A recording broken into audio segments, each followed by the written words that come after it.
இப்ப இது எதுக்காக வந்திருக்கோம் அப்படின்னா, முதல்ல எங்களுக்கு தலைவர் வேணும். எங்களுக்கு உள்ளாட்சி தேர்தல் வேணும்.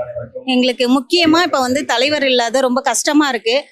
ஒரு இப்ப வந்து என்ன சொல்றது அப்படின்னா, இப்ப ஒரு பகுதியில தண்ணி வரல அப்படின்னாலுமே நாங்க போய் கிளர்க் அம்மாவை பாக்குறோம் அப்படின்னா அவங்க என்ன சொல்றாங்க, பைசா இல்ல, பணம் இல்ல அப்படின்னு சொல்லிடுறாங்க. அப்ப என்ன பண்றோம், அடுத்து நாங்க எல்லாம் வாலண்டியரா எல்லாம் தன்னார்வலரா சேர்ந்து எங்களுடைய பிளாக்குக்கு மங்களூர் போறோம். எங்க பிளாக் வந்து 66 பஞ்சாயத்துக்குள்ள மங்களூர் பிளாக். அப்ப அங்க போய் பேசும்போது எங்களால பிடிஓவை சந்திக்க முடியல. ஒவ்வொரு தடவையும் போகும்போது அங்க என்ன பண்றோம்னா பிடிஓ இருக்கிறது இல்ல. ஏன்னா ஒரு பஞ்சாயத்து இருந்தா ஒருத்தரை பார்த்தோம், பேசிட்டு வந்தோம், எங்களுடைய குறைகளை தீர்த்து வச்சிருவாரு.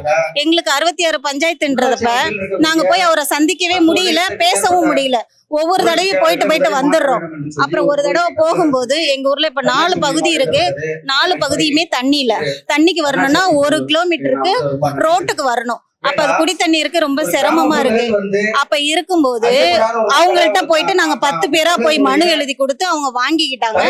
வாங்கினதுக்கு அப்புறம் என்ன சொல்றாங்கன்னா, கையெழுத்து போட்டுட்டு வந்துடுறோம், வந்து சரி பண்ணி கொடுக்குறோம் அப்படின்னு சொன்னாங்க. ஆனா வரவே இல்லை. ஒரு 2-3 நாள் ஆயிடுச்சு. அப்புறம் திரும்ப வந்து சரி பண்ணாங்க. ஒரு 2 பைப்பு சரி பண்ணி கொடுத்து தண்ணி வருது. அதுவும் தண்ணி சரியா பற்றாக்குறையா தான் இருக்கு. அங்க இருக்கிற மக்கள் அதிகமா இருக்கு. பிள்ளைகள் துணி துவைக்க, குளிக்க சிரமமா இருக்கு. இப்ப அதே மாதிரி தெருவிளக்கு லைட்டே எரியல அப்படின்னாலும் அவங்க பஞ்சாயத்துல போய் கேட்டால் வரல, பைசா இல்ல அப்படின்ற மாதிரி சொல்றாங்க. இதுவே எங்களுக்கு தலைவர் இருந்தார் அப்படின்னா நாங்க இன்னும் கொஞ்சம் எங்களுக்கு சீக்கிரமா சரி பண்ணி கொடுப்பாங்க. கண்டிப்பா உள்ளாட்சி தேர்தல் எங்களுக்கு வேணும், எங்களுக்கு தலைவர் வேணும்.